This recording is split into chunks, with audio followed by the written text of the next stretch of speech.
अजीब लड़की, हम रमकलिया। जी हाँ, यही तो नाम था उस लड़की का। 16 वर्ष की रमकलिया अपने माँ बाप की इकलौती संतान थी। उसके माँ बाप उसका बहुत ही ख्याल रखते थे और उसकी हर मांग पूरी करते थे। अरे यहाँ तक कि हमारे गांव जवार के बड़े बुजुर्ग बताते हैं कि गांव क्या, पूरे जवार में सबसे पहले साइकिल रमकलिया के घर पर ही खरीद कर आई थी। उस साइकिल को देखने के लिए गांव जवार टूट पड़ा था। रमकलिया उस समय उस साइकिल को लंगड़ी चलाते हुए गढ़, खेत, खलिहान सब घूम आती थी। रमकलिया बहुत ही नटखट थी और लड़कों जैसा मटर गश्ती करती थी। वह लड़कों के साथ कबड्डी, चक्का खेलने में भी आगे रहती थी। एक बार कबड्डी खेलते समय झगड़ा हो गया।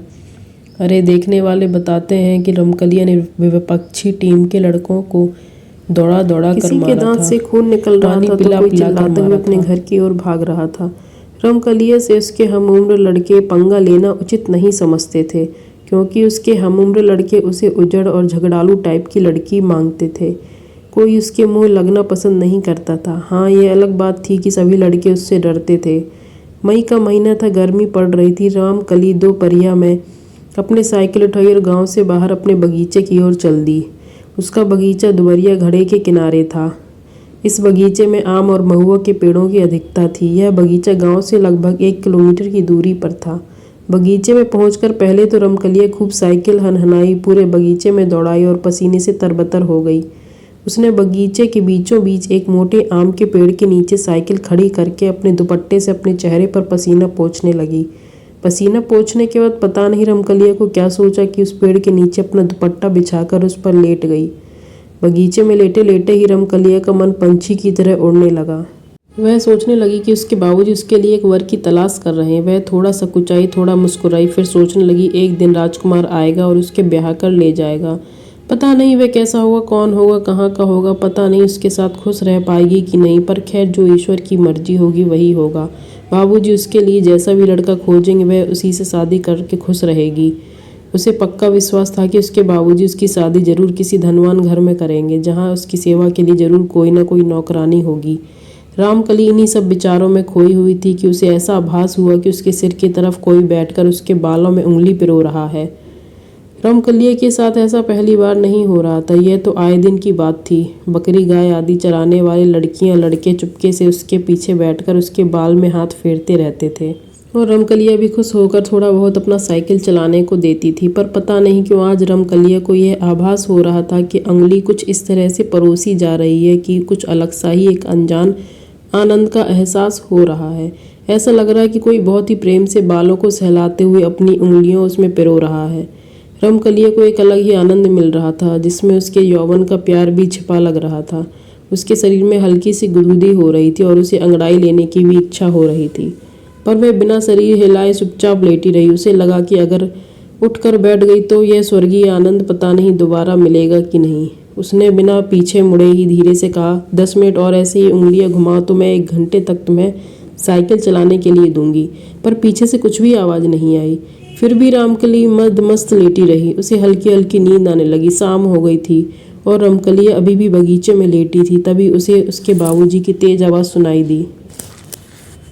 रामकली बेटी, रामकली, इस बगीचे में कब से आई है? मैं और तुम्हारी माँ कब से तुम्हें खोज रहे हैं। इस सुनसान बगीचे में जहाँ कोई भी नहीं है तू निडर होकर सो रही है। रामकली ने करवट ली, अपने बाबूजी को देखकर मुस्कुराई। उसके बाबूजी उसके घर चलने के लिए कहकर घर की ओर चल दिए।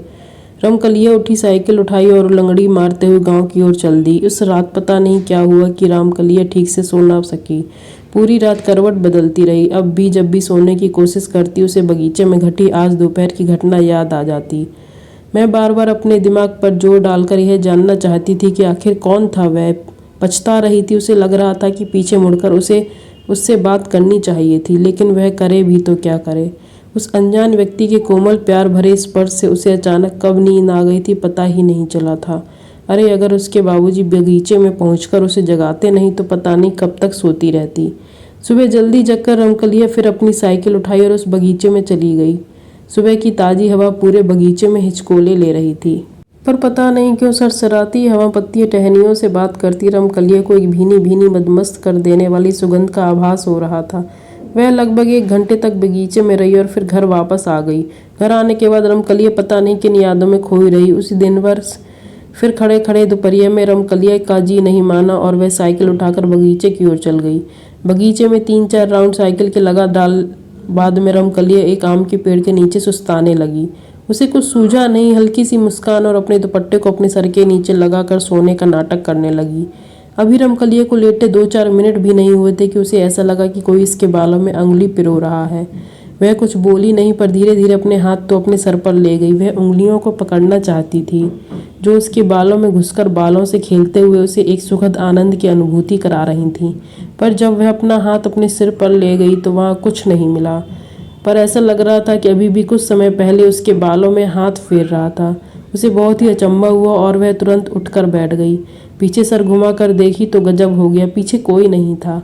उसे लगा कि शायद जो था वह उस पेड़ के पीछे छुप गया हो, पर फिर उसके मन में एक बात आएगी। जब वह अपना हाथ सर पर ले गई थी तो वहाँ कुछ नहीं मिला था, फिर भी बालों में उंगलियों के सुखद स्पर्श कैसे लग रहे थे। एकदम उठकर खड़ी हो गई और पेड़ के पीछे चली गई, पर वहाँ भी कुछ कोई नहीं। अबे बगीचे में आसपास दौड़ लगाई पर उसे कोई नहीं दिखा। फिर वह अपनी साइकिल के पास आई और तेजी से चलाते हुए गांव की ओर भागी। उसे डर तो नहीं लग रहा था, पर कहीं ना कहीं एक रोमांचित अवस्था जरूर बन गई थी जिससे उसके रोंगटे खड़े हो गए थे। आज की रात फिर रमकलिया सो ना सकी। आजकल उसे अपने आप में बहुत सारे परिवर्तन नजर आ रहे थे। ऐसा लगने लगा था कि मैं विवाह योग्य हो गई हूँ। मैं बार बार शीशे में अपना चेहरा भी देखती। अब उसमें थोड़ा समाने के गुण भी आ गए थे। बिना बात के कुछ यादों के चेहरे पर हल्की मुस्कान फैल जाती, पता नहीं क्यों। उसे लगने लगा था कि उसके बालों से खेलने वाला कोई उसके गांव का नहीं अपितु कोई दूसरा सुंदर युवा है जो प्यार से वशीभूत होकर उसके पास खिंचा चला आता है और चुपके से उसके बालों से खेलने लगता है। फिर उसके दिमाग में कौन था वह जो भी है, बहुत शर्मीला और साथ ही फुर्तीला भी, क्योंकि पता नहीं कहाँ छुमंतर हो गया कि दिखाई नहीं दिया। रमकलिया के दिमाग में बहुत सारी बातें दौड़ रही थी, पर सुखद एहसास से भरी रोमांचित करने वाली ही थी। अब तो जब तक रमकलिया अपने बगीचे में जाकर 1-2 घंटे लेट नहीं लेती तब तक उसका जी नहीं भरता। रमकलिया का प्रतिदिन बगीचे में जाना और एक अलौकिक प्रेम की ओर कदम बढ़ाना शुरू हुआ। ऐसा अनजान नासमझ प्रेम जो रमकलिया के हृदय में हिचकोले ले रहा था, वह पूरी तरह से अनजान थी। इस प्रेम से फिर भी हो गई थी इस प्रेम की दीवानी। पहली बार प्रेम के इस अनजान एहसास से उसके हृदय को गुदगुदाया था, एक स्वर्गीय आनंद को उसके हृदय में उपजाया था। एक दिन सूर्य डूबने को था। चरवाहे अपने गांव भैंस बकरियों को हंसते हुए गांव की ओर चल दिए थे। अंधेरा छाने लगा था। ऐसे समय में रमकलिया को पता नहीं क्या सूझा, वह अपनी साइकिल उठाई और बगीचे की ओर चली गई। आज उसने बगीचे में पहुंचकर साइकिल को एक जगह खड़ा कर खुद ही पास में खड़ी हो गई। उसे कुछ सूझ नहीं रहा था। उसे पता नहीं क्यों ऐसा लग रहा था कि कोई तो है जो अभी उसे उस बगीचे में बुलाया, और वह भी अपने आप को रोक ना सकी और खींचते हुए इस बगीचे की ओर चली आई। 2-4 मिनट खड़ा रहने के बाद रमकलिया थोड़ा तन गई। अपने सुकोमल हृदय को कठोर बनाकर बुदबुदाई, अगर यह कोई इंसान न होकर भूत निकला तो? खैर जो भी हो, मुझे पता नहीं क्यों इस रहस्यमयी जीव से बहुत प्रेम हो गया है। भूत हो या कोई दैवी आत्मा, अब तो मैं इससे मिलकर ही रहूंगी। इंसान को अपना बनाता है, मैं अब इस देवी आत्मा को अपना हमसफर बनाऊंगी। देखती हूँ इस अनजाने अनसमझे प्यार का परिणाम क्या होता है। अगर वह इंसान नहीं तो कौन है और किस दुनिया का रहने वाला है, कैसी है उसकी दुनिया। यह सब सोचती हुई रामकली अपनी साइकिल का हैंडल पकड़ी और उसे ठुकराते हुए बगीचे से बाहर आने लगी। अब बगीचे में पूरा अंधेरा पसर गया था और सन्नाटा भी। कभी रह रहकर गांव की ओर से कोई आवाज़ उठती थी। ऐसे समय में रमकलिया को पता नहीं क्या सूझा कि वह अपनी साइकिल घुमाई बगीचे की ओर चली गई। आज उसने बगीचे में पहुंचकर साइकिल को एक जगह खड़ा कर खुद ही पास में खड़ी हो गई। मुझे कुछ समझ नहीं आ रहा था। उसे पता नहीं क्यों ऐसा लग रहा था कि कोई तो है जो अभी उसे बगीचे में बुलाया, और वह भी अपने आप को रोक ना सकी। खींचते हुए चली गई। रात को रमकलिया अपने कमरे में बिस्तर पर करवटें बदल रही थी। नींद उसकी आंखों से कोसों दूर थी। एक अजीब सी गुदगुदी का एहसास हो रहा था। उसे कभी हंसना तो कभी रोना आ रहा था। तभी अचानक उस कमरे की जंगली से एक बहुत ही तेज डरावनी सरसराती हवा अचानक कमरे में प्रवेश की। कमरे में बैठी रमकलिया थोड़ी सहम गई और फटाक से उठकर बैठ गई। उसकी सांसें काफ़ी तेज हो गई थीं। वह धीरे धीरे लंबी सांस लेकर अपने बढ़ते दिल की धड़कन को भी काबू में करने का प्रयास किया। तभी उसे ऐसा लगा कि कोई उसके कान में हौले हौले भारी आवाज़ में गुनगुना रहा हो। बढ़ती दिल की धड़कन कुछ तो कह रही है, मैं तो तेरा दीवाना परवाना हूँ, तो क्यों नहीं समझ रही है। इसी के साथ उसे लगा कि वह सरसराती हवा उसके बिस्तर के बगल में हल्के से मूर्त रूप में स्थिर हो गई है, पर कुछ भी स्पष्ट नहीं। अचानक उसे लगा कि वही सुकोमल हाथ फिर से उसके बालों के साथ खेलने लगे हैं। उसे एक चरम आनंद की अनुभूति करा रहे हैं। वह चाहकर भी कुछ ना कह सकी और धीरे धीरे फिर से लेट गई। लेटते ही ऐसा लगा कि उसके कमरे में रखी एक काठ कुर्सी सरकते हुए उसके सिरहाने की ओर आ रही है।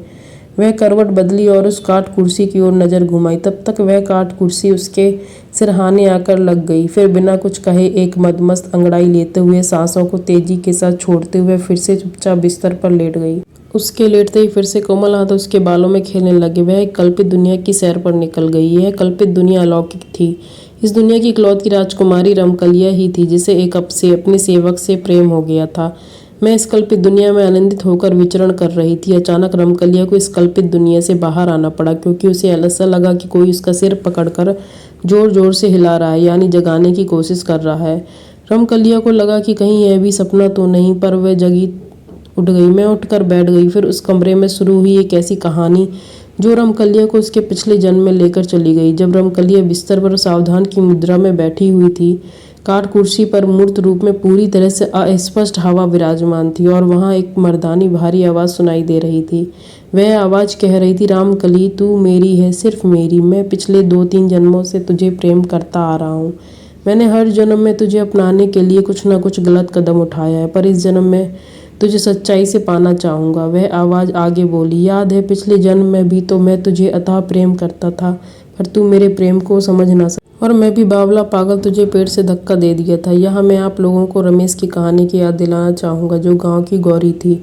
उसे एक लड़का अपना बनाना चाहता था, पर रमेश के पिता द्वारा मना करने पर उस भेड़ियार पुत्र ने आत्महत्या कर ली थी और प्रेत हो गया था। बाद में वही प्रेत रमेश को उलापाती खेलते समय धक्का दे दिया था और मैं वही हूँ, पर अब बदल गया हूँ। भले मैं आत्मा हूँ, एक प्रेत हूँ, पर अब मैं अपनी प्रेतमा को कोई अहित नहीं करूँगा और अब उसे नफरत से नहीं प्रेम से जीत लूँगा। कुछ हवा रूपी आवाज़ की बातें सुनकर रमकली एक पागल प्रेमी की तरह उठकर उस कुर्सी पर विराजमान मुहूर्त पर स्पष्ट हवा से लिपट गई। वह सिसक कर कहने लगी, तू जो भी हो पर है मेरा प्रियतम। मैं अब तेरे बिना जी नहीं सकती। तू अब देर ना कर, अभी मेरी मांग में सिंदूर भर और मुझे अपना बना। मुझे सदा सदा के लिए अपने साथ ले चल। इतना कहने के बाद रमकलिया को पता नहीं अचानक क्या हुआ कि बिस्तर पर गिर गई। रमकलिया के माता पिता रामकली के कमरे का दरवाज़ा पीटे जा रहे हैं, पर उठने का नाम नहीं ले रही। रमकली के माता पिता बहुत ही परेशान हैं क्योंकि रमकलिया के कमरे में कोई सुध-बुध आहट नहीं आ रही। आसपास के कुछ लोग भी एकत्र हो गए। सब चिल्ला चिल्ला कर रमकलिया को जागाना चाहते हैं। अंततः रामकली के माता पिता ने कमरे का दरवाज़ा तोड़ने का फैसला किया क्योंकि वहाँ किसी की अनहोनी की आशा में पीले पड़ते जा रहे थे। लड़की के दरवाजे पर कसकर लात पड़ते ही उसकी किल्ली निकल गई और दरवाज़ा खुल गया। दरवाज़ा खोलते ही रमकलिया के माता पिता रामकलिया के बिस्तर की ओर भागे। साथ में आसपास के कई लोग भी थे। फिल्म रमकलिया के कमरे का हुलिया पूरी तरह से बदला हुआ था। कमरे में एक अजीब भीनी भीनी खुशबू पसरी हुई थी और साथ ही रमकली के बिस्तर पर तरह तरह के फूल बिछे हुए थे। पास पड़ी कुर्सी पर सिंदूरा का एक डिब्बा पड़ा हुआ था। ऐसा लग रहा था कि बिस्तरे पर रामकली नहीं, कोई नवविवाहित लाल साड़ी पहनकर औंधे मुंह लेटी हुई है। रामकली की माँ ने देर ना की और बिस्तर पर सोई इस महिला को झकझोरने लगी। अरे यह क्या! उस सोई तरुणी ने करवट बदला और आंखें मलते हुए उठकर बैठ गई। सभी लोग अचंभित तो थे ही, रमकलिया का यह रूप देखकर उन्हें सांप भी सूंघ गया था। दरअसल रमकलिया ही थी, पर वह एक नवविवाहित की तरह सजी हुई थी। उसके हाथों में लाल लाल चूड़ियां थी तो पैरों में महावर लगा हुआ था। पता नहीं कहाँ से उसके पैर में नए छागल भी आ गए थे। सर पर सोने की मांग टीका शोभा पा रहा था और उस मांग के टीके के नीचे सिंदूर की हल्की आभा बिखरी हुई थी। सभी लोग हैरान परेशान और रात को ही रामकली अपने कमरे में आई थी। रात को उसके कमरे में कोई सुगबुगाहट भी नहीं हुई, दरवाज़ा भी नहीं खुला, तो इतना सारा सामान कहाँ से आ गया था? उसके कमरे से कई एक नई दुल्हन की तरह कौन सजा गया था? क्योंकि उसको जिस तरह से सजाया गया था उससे ऐसा लग रहा था कि कोई 8-10 महिलाओं ने 2-4 घंटे मेहनत करके उसे सजाया है। रामकली के माता पिता परेशान थे कि उनके घर में इतना कुछ हो गया और उनके कान पर जू तक नहीं।